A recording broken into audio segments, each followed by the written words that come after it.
Shadows creep in darkest night. Fear is rising out of sight. Haunted visions hide and seek. Doug's night terror's gonna freak. Whispers in the chilly air, ghostly faces everywhere. Hold on tight, don't close your eyes. Doug's night terrors full of surprise. Welcome to Doug's Night Terrors, where I watch horror content before bed. And tonight we're getting back into the Backrooms. This is going to be part 4 of my reactions to the Backrooms. When I originally started watching the Backrooms, I watched the found footage 1 and 2, and I didn't realize that I had gone out of order and that there are 21 different videos in the Backrooms series. And I'm glad that people suggested that I watch all of them, because now I'm getting the backstory of the Backrooms and everything. So where I left off last time, I watched, let's see, Pitfalls and Report. So we're on number 12, which is a series of numbers. I'm going to be putting links to Kane Pixels videos in the description of this video. So if you haven't seen the Backrooms, I assume if you're watching someone's reaction to it that you probably already have. But if you haven't, there'll be links in the description for you to check out the Backrooms without my mug interfering, and you'll be able to see the full videos that way. Anyway, let's get into it. Here we go. I don't know how to announce this title. Right, I'm just gonna say it. Right now, we're gonna watch the 12th video of the series, which is 9780415263573. Here we go.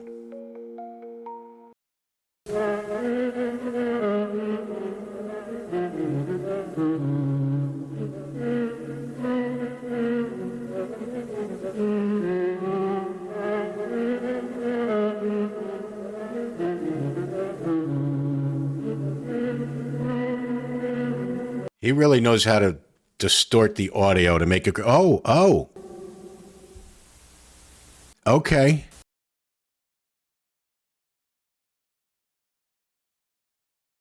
I assume that was the car from the second one. I shouldn't know this already because I watched these out of order, but let's go back to found footage 2. It even has it in the thumbnail. At a certain point, she runs into... Where is it? Here it is. She runs into a car that's smacked into a wall. So I assume we just witnessed the car get sucked into the portal. Let's actually go back.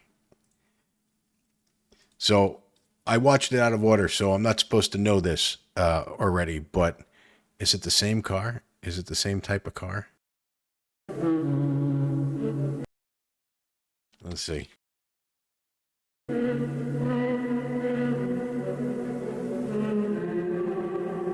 It's really hard to tell, but I assume that's the same car. Okay. Once again, I shouldn't know it, but I watched them out of order. So that's that car right there. Okay, here we go. Let's get into presentation.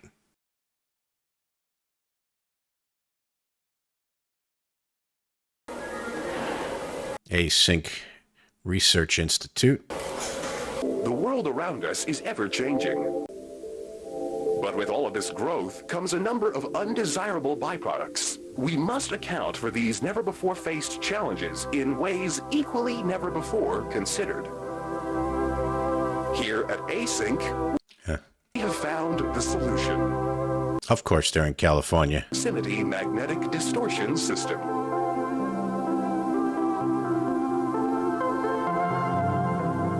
Distributed across all points, allowing for cargo and personnel to seamlessly pass through their designated threshold.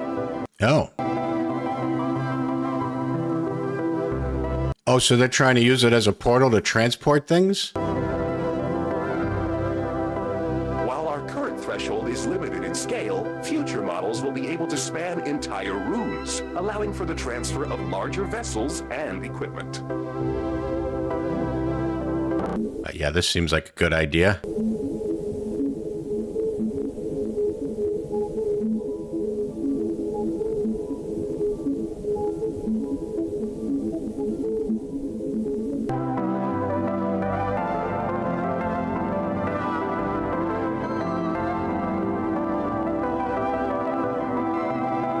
So they're literally going to use it as storage space.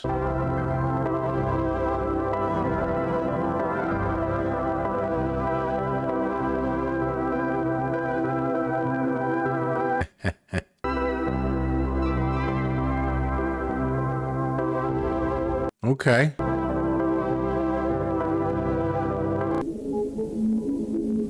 And it keeps getting intercut with these surveillance videos.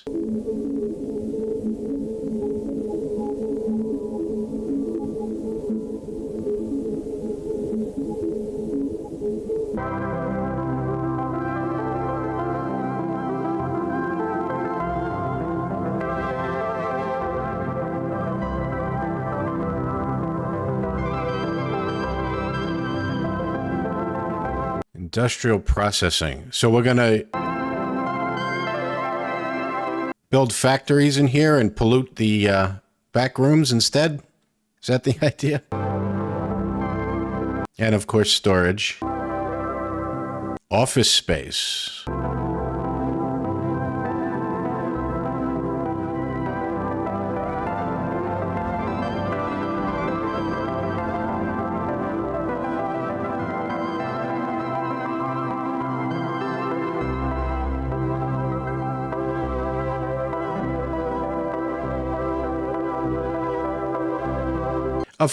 Of course they'd find a way to monetize this. Residential, people are going to live in the back rooms.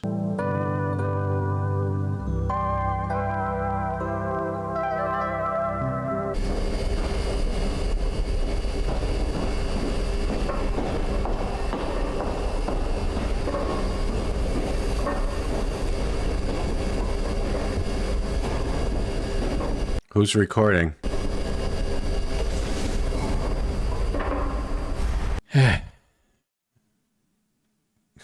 Okay.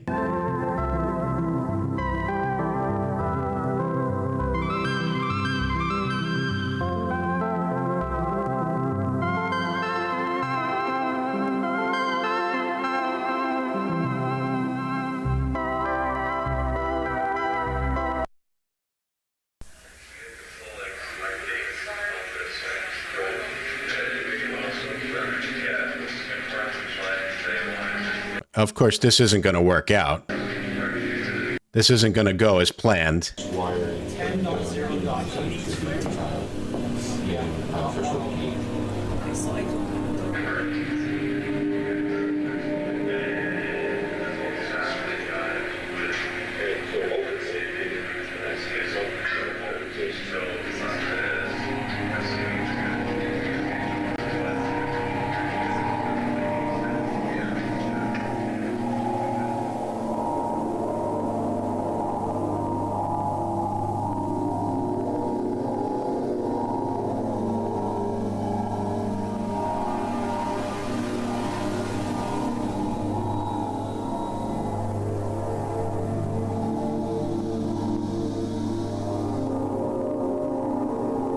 Okay, I recognize those tiles.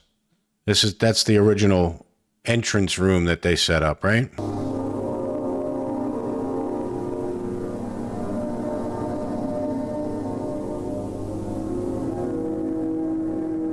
And this is them showing the money man around.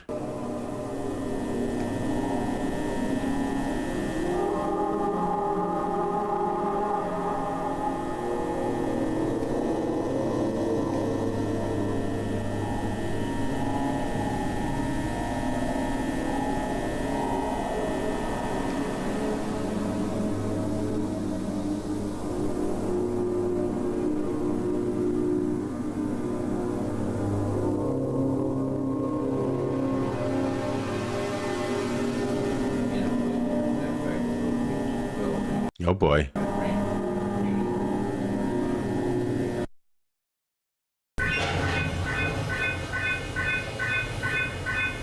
Here we go. What went wrong?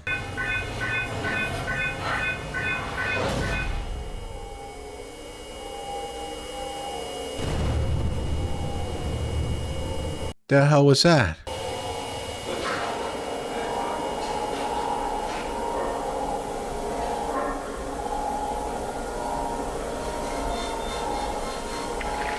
Research and commercialization could have been expedited. Well, I'm glad you think that way.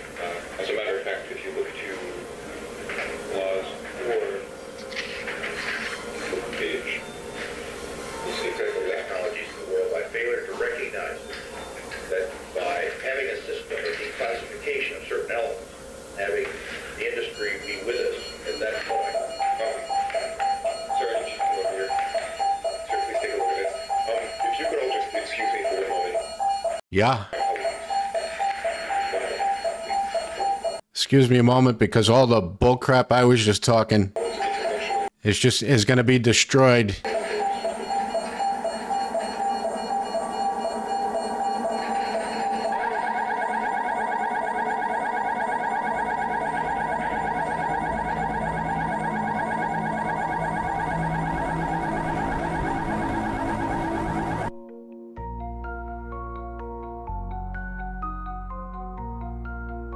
Of course they're going to try and monetize it. Of course they would.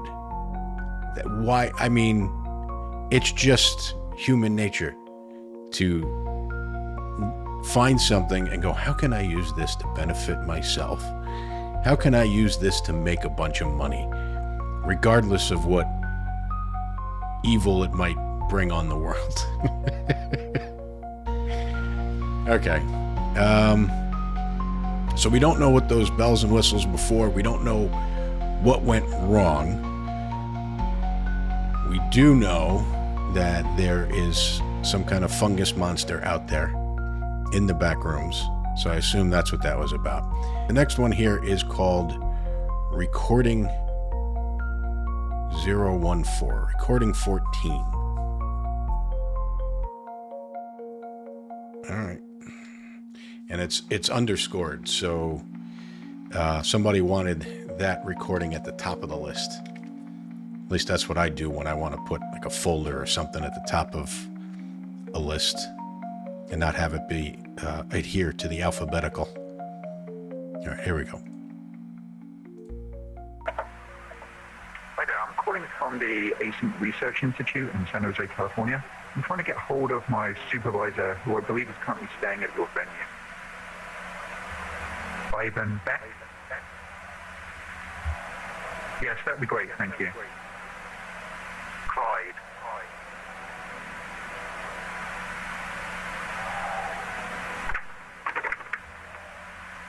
Hey, it's me. Do you have a second? Fair point. So I've got a bit of a problem going on over here. About 45 minutes ago, I was called back down to KB31 because apparently, while the Department of Energy was reviewing our contracts, an employee managed to set off the complex motion sensors. Mm-hmm. Yeah. Actually, that went perfectly. We've got all the initial signatures, and the contract should be executed by next week.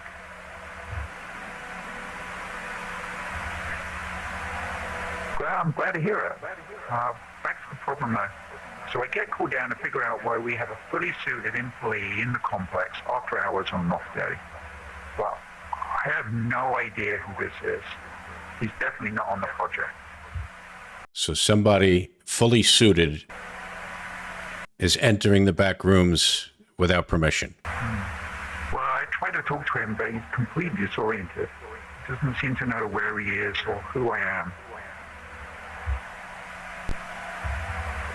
Yeah. He said his name was Peter Pench. Peter Pench. Ivan?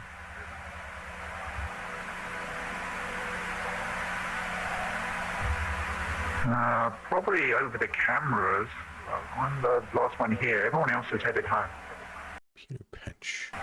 No, it's just me.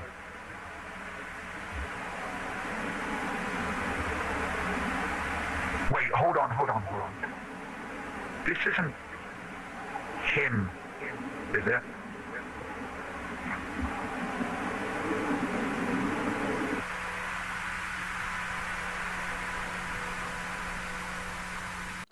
Who's Peter Pench?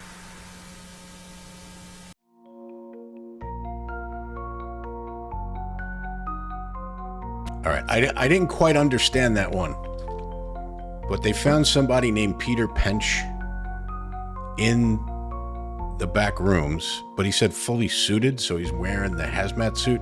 The only other thing I can think of is in Pitfalls, the guy that disappeared in Pitfalls. No, because they found him, right? All right, I'm just going to move on. I don't know who Peter Pench is, but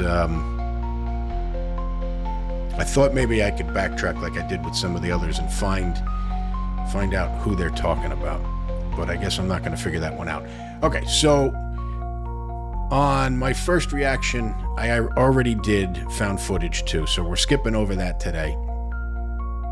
If you haven't seen part one of my found footage reactions, it's on part one because I watched it before all of this. So we're going to move back. We're going to move on to home_27647.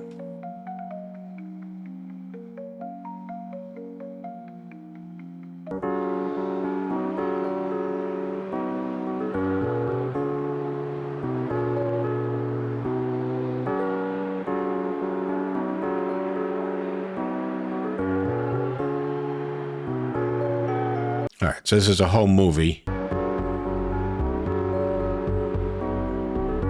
Stop pointing your camera at the sun.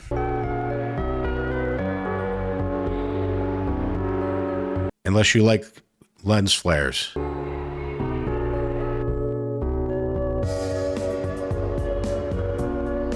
Oh, is this going to be Peter Pench's home video?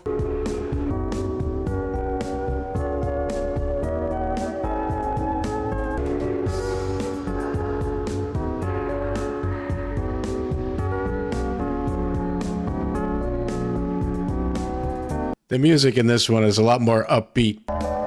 I don't feel like something's going to jump out at me. They didn't distort the music like they did in some of the other videos.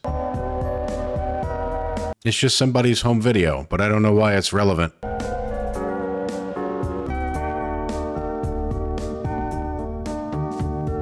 All right, we're zooming past everybody for some reason. Now you're scaring me. What are we supposed to be looking at here?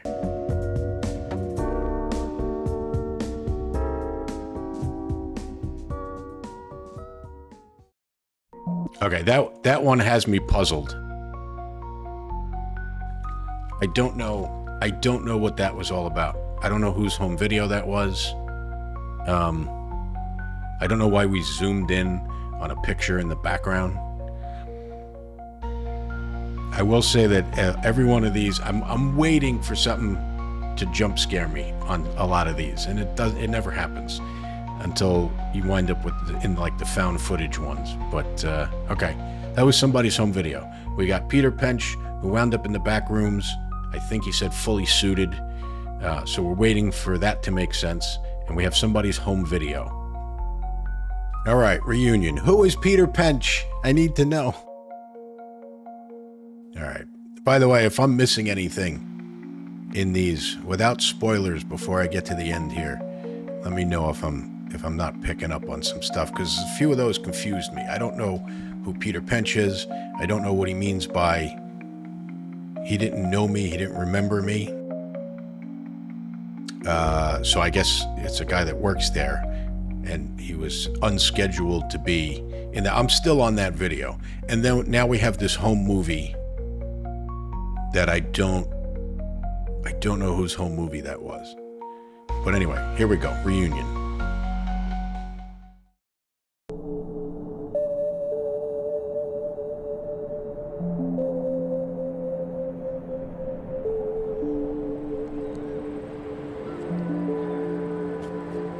Are you Peter Pench?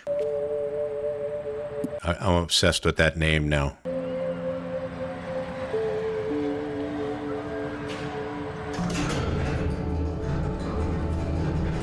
Here we go.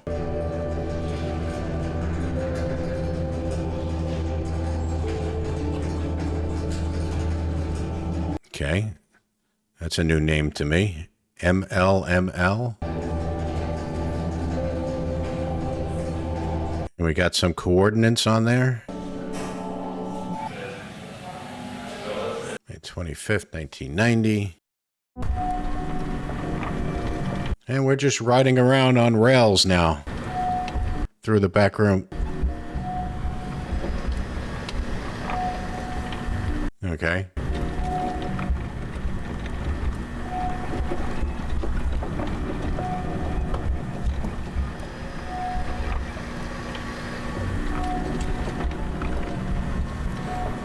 I just keep waiting for the fungus monster to jump out at any point. And there's the room they walled up. I even forgot why they walled it up. I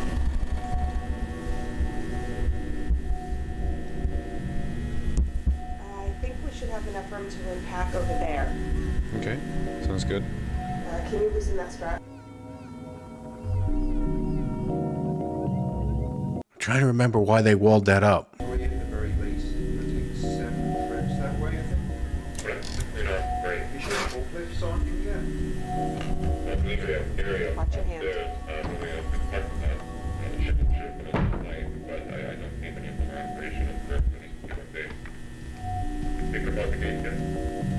Oh, they're assembling some kind of drone, right? Is that what that was on the cart?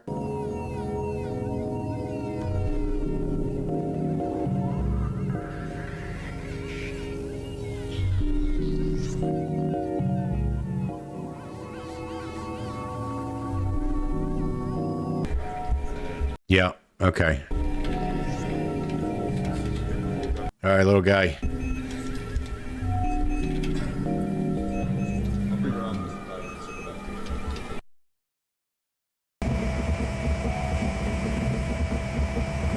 Oh, this is great.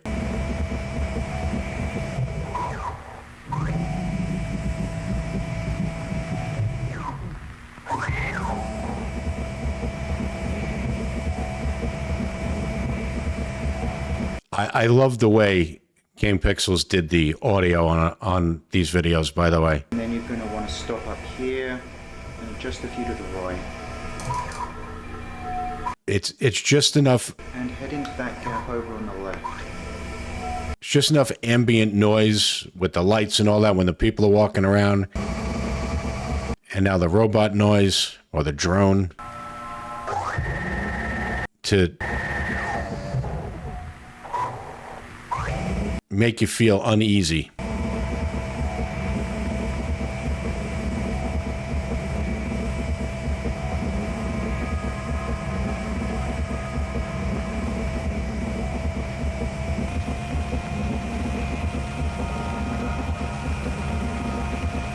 that really what he said? I don't think he has a full understanding of the situation. Oh, I doubt he does either, but I think that matters.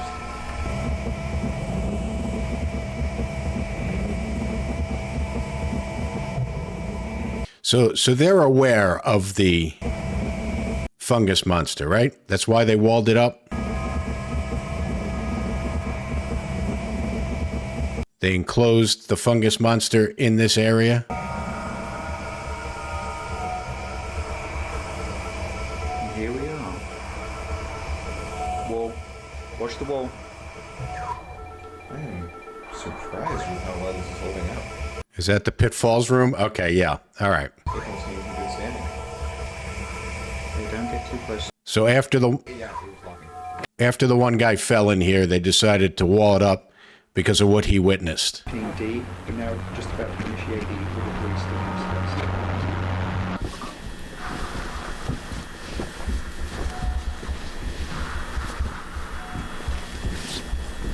That's still good. Does that dude have a flamethrower? Recommend you keep a mask on just to be safe. I got a start updating our protection system. I feel like I'm always missing things in this mess.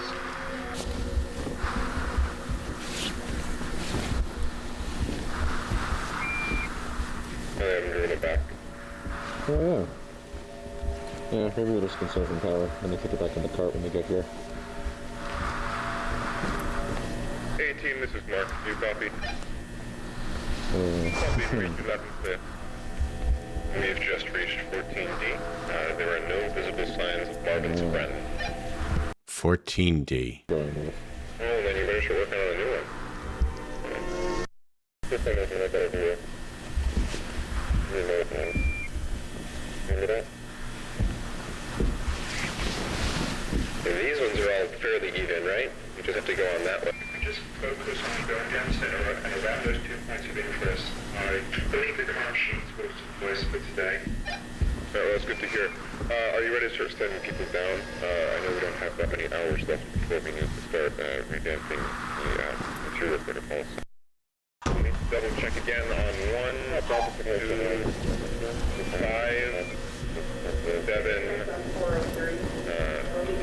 3 as well. Hey, can I get a hand over here? Okay.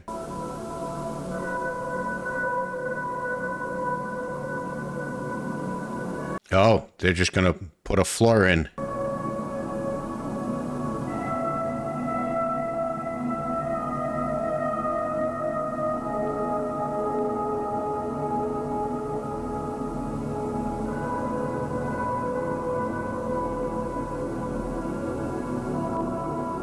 And that one spot has just a plank going over the top. It's not a separate section.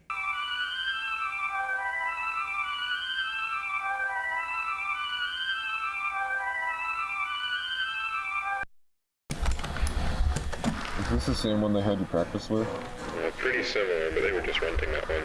Same one as far as I'm concerned, though. Not like I know the difference. Wouldn't want to be on the other end of that. You wouldn't want to be on the other end of any gun margin. Yeah, that's Good point. true. Alright, get your lights on.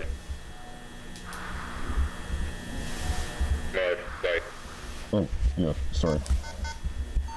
Standard, this is Mark. We're now beginning our progression into room 14C. 14C. We're going to want to stay mostly down the middle, but maybe go around 1 or 2 just to make sure we're not missing anything. That's the damn thing in this mess. I don't know.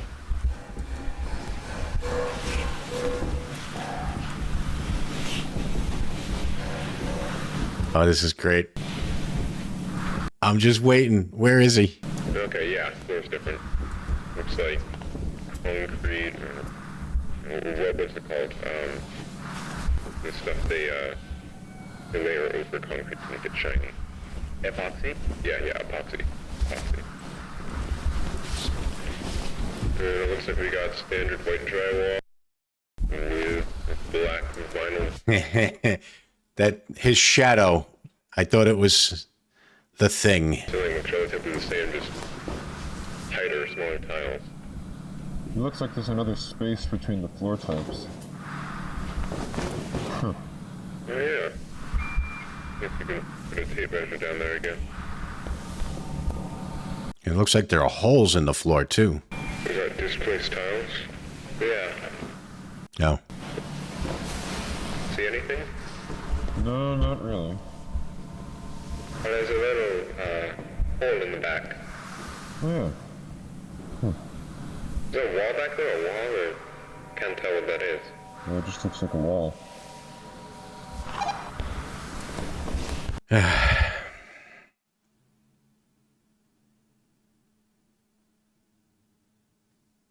Oh. Yeah, I'm not sure which one I prefer, but right now I'm kind of leaning towards the former. Yeah. I believe we've only seen displaced tiles 4, I think it was 4 times before. Not too common. They're analyzing everything. Counting tiles. So,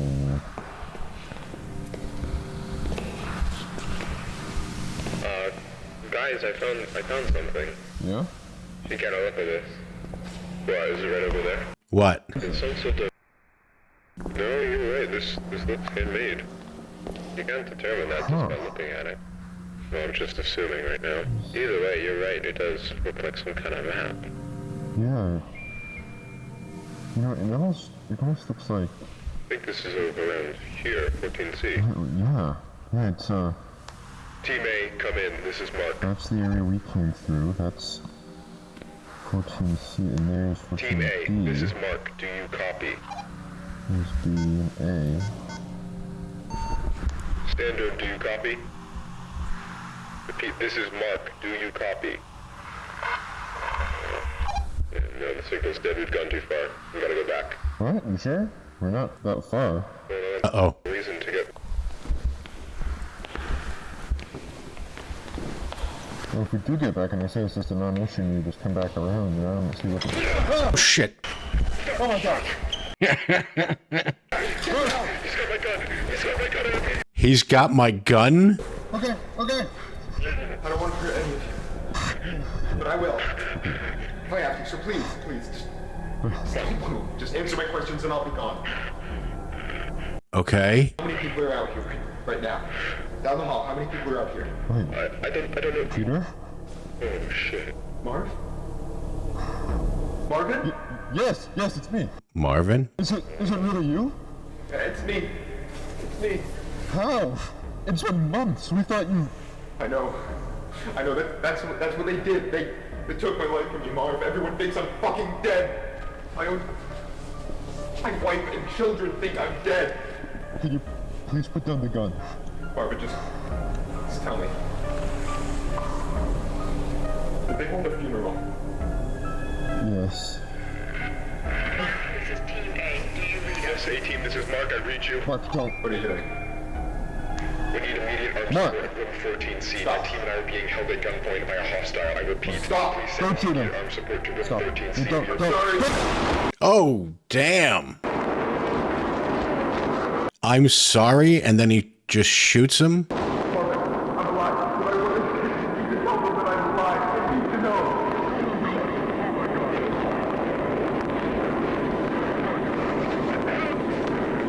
Oh.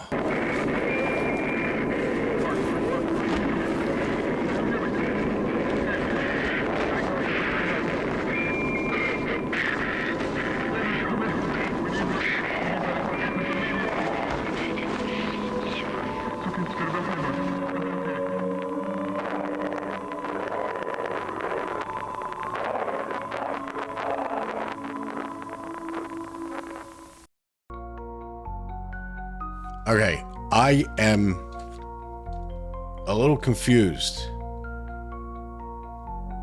So the guy that lost his way in Pitfalls, was that supposed to be him? Finding his way back? And they thought he was dead? I don't remember what happened to the guy in Pitfalls. I thought he made his way back. I know he made his way back to where he originally fell. And he was in radio contact with the top, and they were going to send down something for him to climb up. And then the video, if I remember correctly, kind of ended. And then we got the next video, which was the report. And so I don't know who that is. And I already forgot the other guy's name, the name I'm supposed to remember. Peter Parker. Peter something. I don't know. Peter Pips. Something. Oh. I gotta go back and watch these again, I think.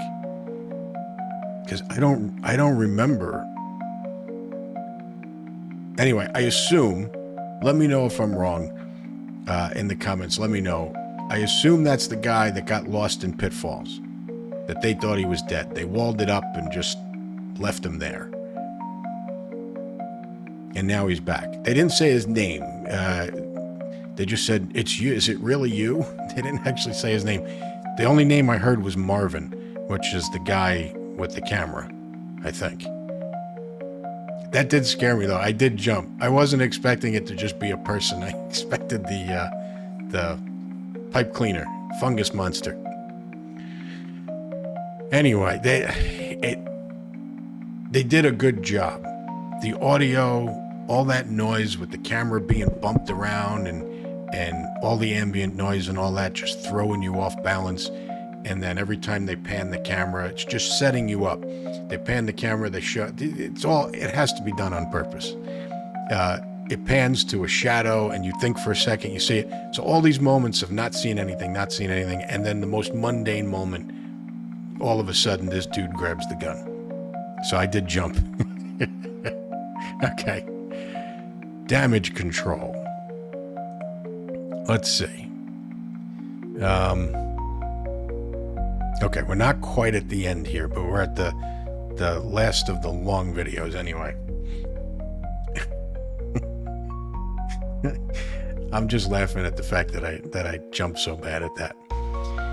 Anyway, when I edit these things and I watch myself jump, I find it funny because I don't just jump. I like look to run away. When I jump, I kind of like I'm looking to run away. Anyway, here we go. Damage control. Okay. So much fun. Mark, this is Team A. Do you read us? Hey, Team, this is Mark. I read you. What is it? We need immediate arms support in room 14C. That team now being held at gunpoint by a hostile. I repeat, please send immediate support to room 14C. See for that panel, it should connect. Okay, so this is everything that's happening while this is going on.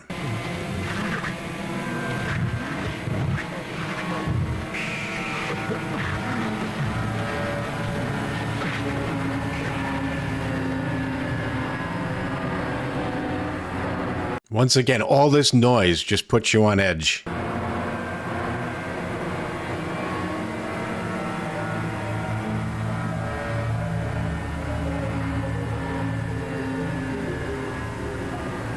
Boy.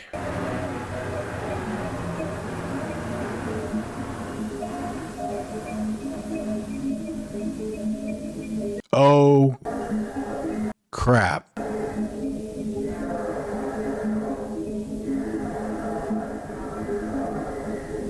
Is he going to take them all out?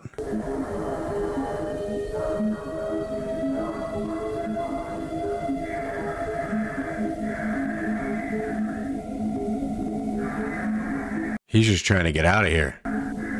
Why did he fire on that dude, though? Like, he had them at gunpoint. He didn't need to shoot. And he said he was sorry just before it. Run, dude.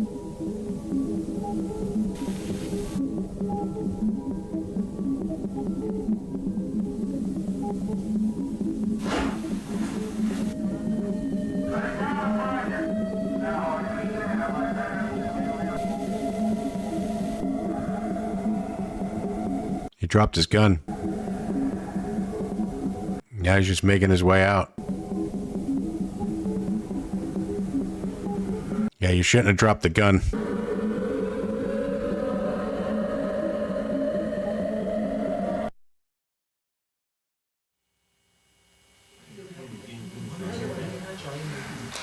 I'd like to thank you all once again for your patience on this. It has been a stressful 15 hours for all of us here, and while he cannot currently be with us, Dr. Beck sends his apologies regarding the numerous inconveniences caused by our decision to keep you here overnight. Now, it appears that the situation has reached a point of some stability. We're still looking into a few things, but I feel that we can now properly address what occurred without running into speculation. Okay. What happened last night should not have happened. Of course. Not here, not with us. What occurred was a gross misunderstanding that was the result of some severe information mismanagement. Mm-hmm. Now, I believe most of you still have an incomplete idea of what took place last night. Yeah, including me. So before I fill you in, I need to address the fact that there has been information deliberately withheld from many of you on the project. Okay. Now, these choices were not made lightly and were done for only the best of reasons. However, I want to make it abundantly clear that following the events of last night, it has been proven to us that that method of conducting ourselves was not viable. So, I'm coming to you now to correct this mistake and begin delivering the authentic order of events as we understand them. All right. On March 1st, a team of 4 researchers was sent into the complex to conduct a routine layout analysis. Yeah. George Levy, Marvin Lee, Ronald McCarthy, and Peter Tench. Peter Tench. Around 12:25 p.m., the group realized that they had lost track of Tench while traversing a previously accessed branch of hallways. Yeah. This prompted an immediate withdrawal of response back to standard, followed by several days of significant search efforts. However, those ultimately yielded nothing, and as far as any of us were concerned, Tench had simply vanished, leaving no physical trace. Oh, okay. Hang on a second. So Peter Tench is not the one that we lost in Pitfall, or the one that fell in Pitfalls. He's the one that was walking down, heard music, or heard like chatter, like some kind of dinner party or something. So he walked down a corridor, turned around and said, "Do you guys hear this?" And then they vanished. And okay, I get it now. For obvious reasons, that wasn't something that we could disclose to the public. So roughly 2 weeks following his disappearance, our security team was forced to put together a more acceptable cause of death that would keep attention away from this institute and provide closure to the family. So that is all. Like Disney does when somebody dies in their park. If you don't know that story, look it up. Nobody has ever died at Disneyland. Most of common knowledge, I presume. Not all of you were with us at the time of the incident. However, you're certainly aware of the effects it has had on our internal procedures over the past few months. Regardless, that was where Tench's involvement in this came to an end. Or, at least, that's what we assumed. Because on May 8th at approximately 5:30 p.m., a motion alert was sent out from the complex, which was off at the time. One of our senior engineers was sent down to assess the situation and discovered a male dressed in hazard gear who we were able to identify as Peter Tench. Okay. Immediately following this discovery, Tench was moved to a secure room on this floor where, over the following days, a select group of doctors were able to administer a panel of tests in order to determine what had happened to Peter in the 2 months he had been gone. 2 months. Those tests yielded very little useful information. By all measures, Peter appeared to be in excellent health. However, we were still provided one very useful tool in understanding how the situation unfolded from his perspective. Mm-hmm. Some of you may recall that on the day of his disappearance, Tench was his team's designated camera operator. Yep. Well, when we recovered him, he still had that camera in his possession. All right, which is how we seen the video. Documented the entire ordeal. The footage will be presented in its entirety later today. However, for the purpose of this discussion, I will only be highlighting key events.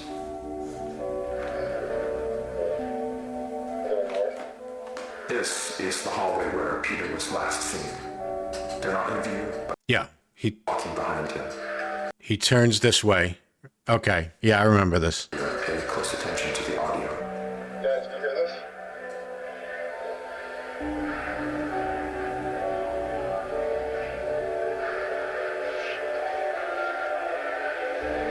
And then he turns around and they're gone. Guys, can you hear this? Hey. Yep. Now, I'd like to save the discussion for afterwards, but what you just saw is what we believe to be the moment that Peter was instantaneously transported months forward in time. He time traveled. Following that abrupt flash you just saw, Tench proceeds back out to the hallway in search of his team, but is without any indication of their presence. Yeah. The next 30 or so minutes of the tape follow a fairly panicked Tench as he attempts to navigate his way back to the threshold. He does obviously find his way back. However, the threshold appears not as he knows it, but as it appeared on the date of May 8th. And this back to the moment when we recovered him. So, To summarize, from his point of view, he had only been inside the complex for several hours. So to him, all of the new developments surrounding the threshold were completely foreign.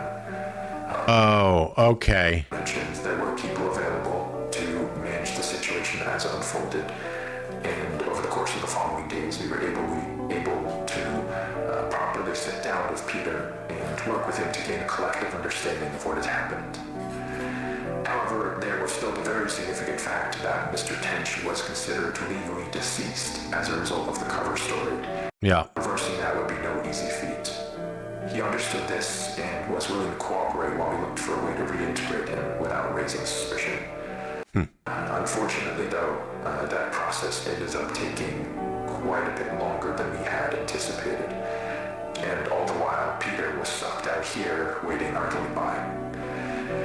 We did our best to keep him engaged, but it is hard to combat the effects of cruel uncensored deprivation on the human brain. And as a result, They left him in the back rooms? mental state took a toll. Not to a degree that was outright concerning at first, but around the end of week 2, we noticed that he was starting to exhibit a number of behaviors common in patients diagnosed with paranoid schizophrenia.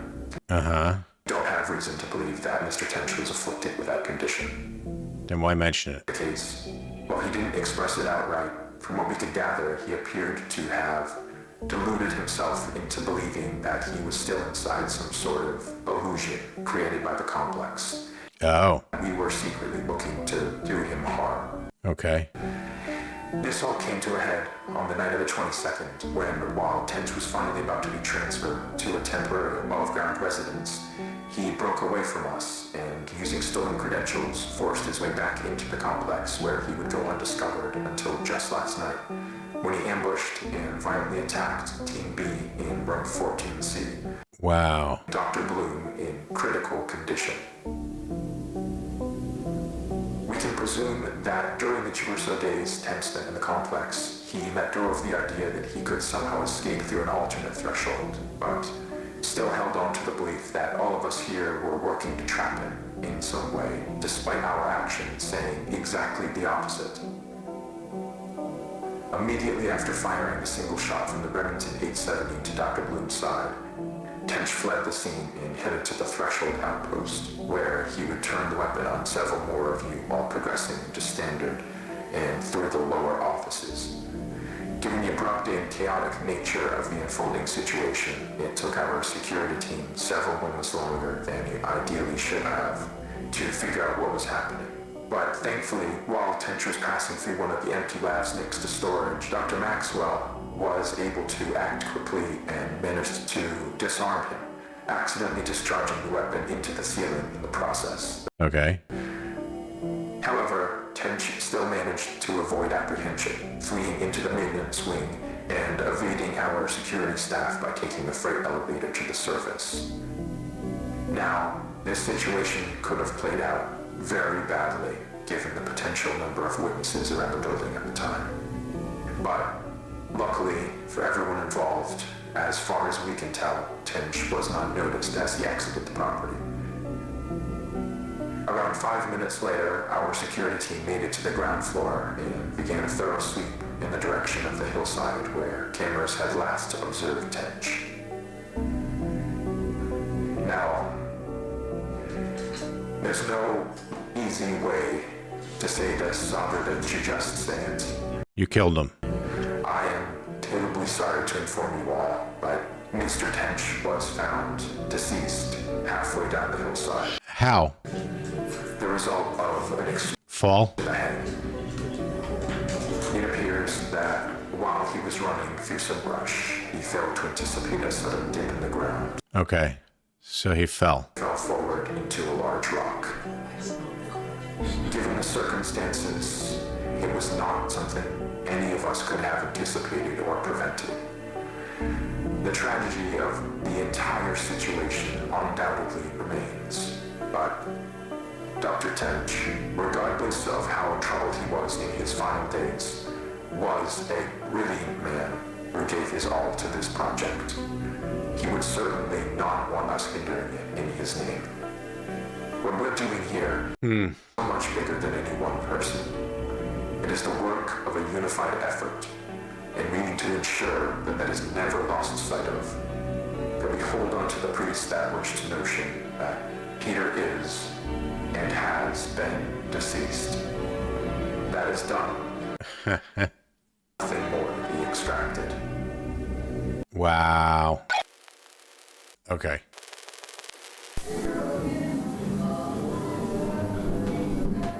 What is this now?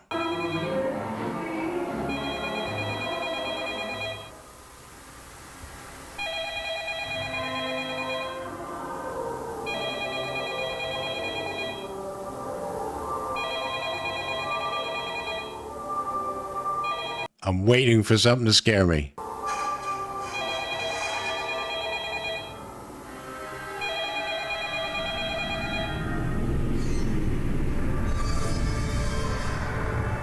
What's going on?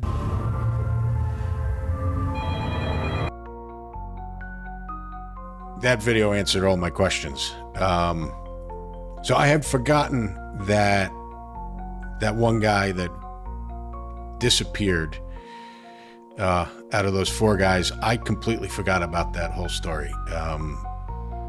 And apparently, I remember him disappearing, him running, and going into that room where there were alarms, and I think the video ended there. So I didn't remember. I guess I just moved on and I didn't even question it, but it makes sense. All right, so did they leave Dr. Tench in the back rooms until they found him another place to live?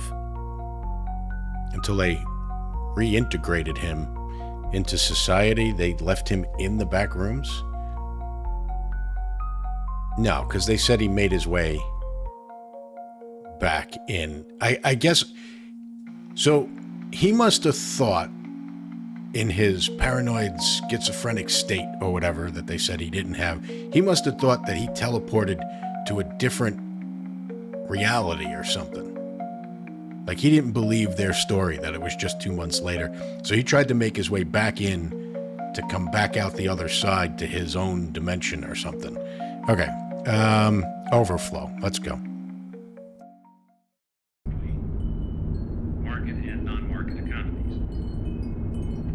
Well, as I've said, that our negotiations in this area with the Soviets are just beginning. Commerce Secretary Peterson returned yesterday from 2 weeks, mostly in Moscow, but also in Warsaw, during which time very considerable progress was made.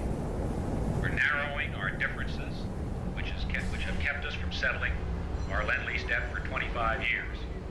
And the good faith which the Soviets would demonstrate by settling the debt would set the stage for a presidential order permitting Exim Bank credits for sales to the Soviets.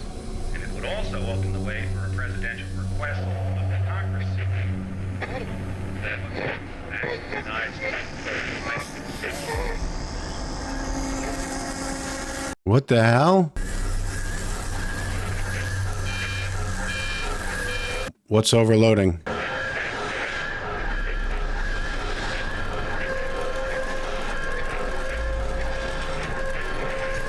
What is happening?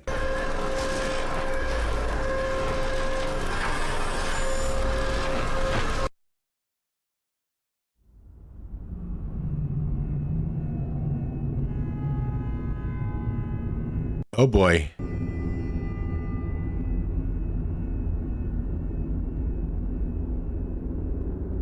This portal's growing, isn't it? Okay. All right. There's not a whole lot to talk about on that one, but the system just overloaded and the sky just shifted. Let's just get right back into this next one. What is this next one called? This is the last one before Found Footage 3. So we're going to end on this one. Lighting and Tile Survey.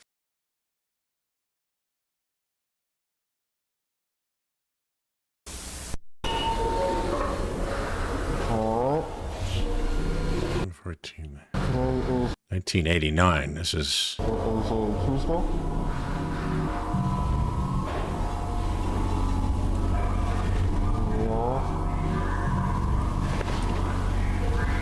It is incredibly cold.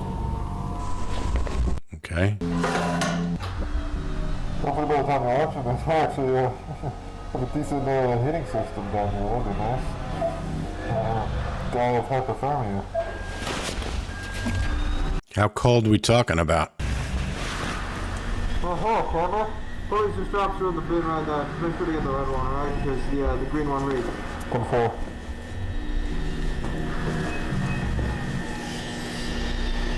So this is 1989. So this is when they first started investigating this dimension, I guess.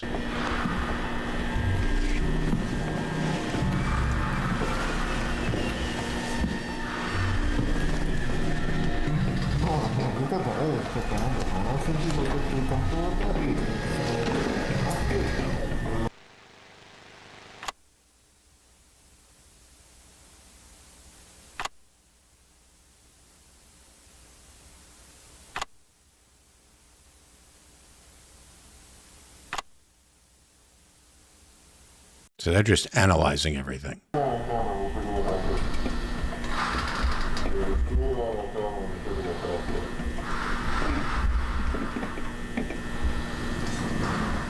no insulation on top, and I'm seeing a bunch on the floor above. There's ventilation as well. You see that? You see the vents? Yeah, it goes on the top to the right. Yeah, some of it's insulated, I think. I don't know. I'm not a vent guy. I don't know. Oh, it looks no rust, I think.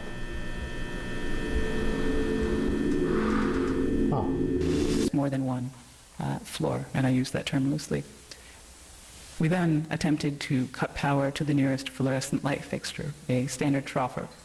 Okay. We were unable to isolate the power source, and the conduit remained live, despite the absence of any visible external power supply. Oh yeah, that makes sense. I didn't even think of that. Where's the power coming from? The electrical current remains unknown at this time. Using an insulated toolkit, we carefully isolated the light fixture from its electrical conduit, extracted the troffer from the ceiling, and transported it back inside. And a 0.5 meter sample of conduit was also taken, with all exposed wiring safely secured afterwards in the ceiling. So the ceiling tile extracted measures 1.27 meters by is certainly not standard. Yeah, I don't think there's anything standard about the back rooms. Composed primarily of mineral fiber. It seems normal in composition. Has a fissured texture with mild tegular edges. So just after initial analysis, the composition of the tile estimated is around 60% mineral wool, which is fibers of amorphous silicate, usually derived from, I think it's basalt or slag. Around 20% expanded perlite, which is primarily of silicon dioxide and aluminium oxide, and the rest is a undefined mixture of silicate material, some starch, latex polymers, and some organic fibers derived from plant materials. Okay, so is any of this abnormal? Really. But the light troffer housing is made of galvanized steel coated.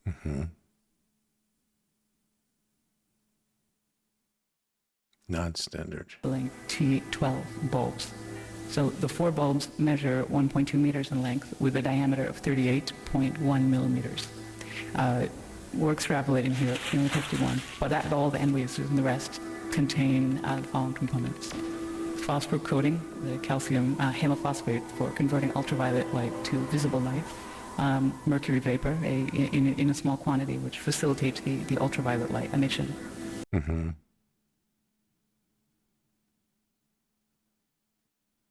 Okay. That's an inert gas that assists with regulating the current and really starting the bulbs. And they are connected via a G13 base, which is a standard 2-pin base with 13 millimeter spacing for electrical connection.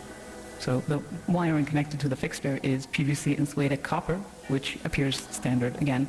The prismatic diffuser over the bulbs is made of polymethyl methacrylate, which is, again, commonly used for its light diffusion properties. I mean, it's what we have in the building here, very standard.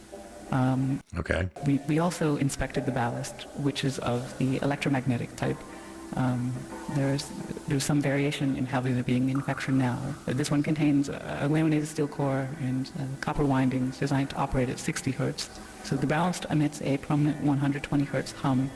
This seems to be the case for the majority, if not all, of the lights in the complex that we've assessed thus far, mostly just through simple curing. But this is due to magnetostriction and core vibration. But the noise may be exacerbated by loose lamination plates or degradation of the insulating potting material over time. Okay. So it's definitely an indication that this has been running. I like how they're examining everything. The ballast is functional. Its large proportions suggest it was built for a non-standard space, not something you'd find in the majority of offices or most commercial spaces, though that's not something I'm too familiar with, truthfully. Now, we did find, so material compositions all seem expected, or we don't know what to expect here. They seem normal so far. Again, this is rudimentary early testing, but everything seems pretty congruent with what you might expect from one of the trapper lights you could pull out of the ceiling in this building right here. Just not standard sizes. Nothing too strange, but that maybe makes things seem stranger. Because we look at these lights, and let's see. So several labels were marked on various components of the troffer. In English? So on the ballast, we found markings for marked it as a... All right, it's in English. Type A, manufactured in 19... MFG group. Serial number A7523X. The troffer itself is stamped 3X432, and that was manufactured in 1973. 1970s. Pennsylvania, and it is UL listed. And the bulbs were manufactured by Sylvania. Mm-hmm. That's soft white, with no visible date information. It's left blank, but it is noted as made in the USA. So, I mean, though outdated in design, the fixture appears fully functional. The stable operation of all light fixtures in the subdivision points to a continuous, potentially autonomous power source, which still remains unidentified. We're doing what we can. The materials used are durable with minimal visible wear, suggesting they were built for long-term, possibly indefinite use. So this concludes the initial findings. Further investigation is... Once again, the sound... We're going to stop it there because this has been a long recording here. I don't know how much I'm gonna cut it down, but it's basically an hour of me recording.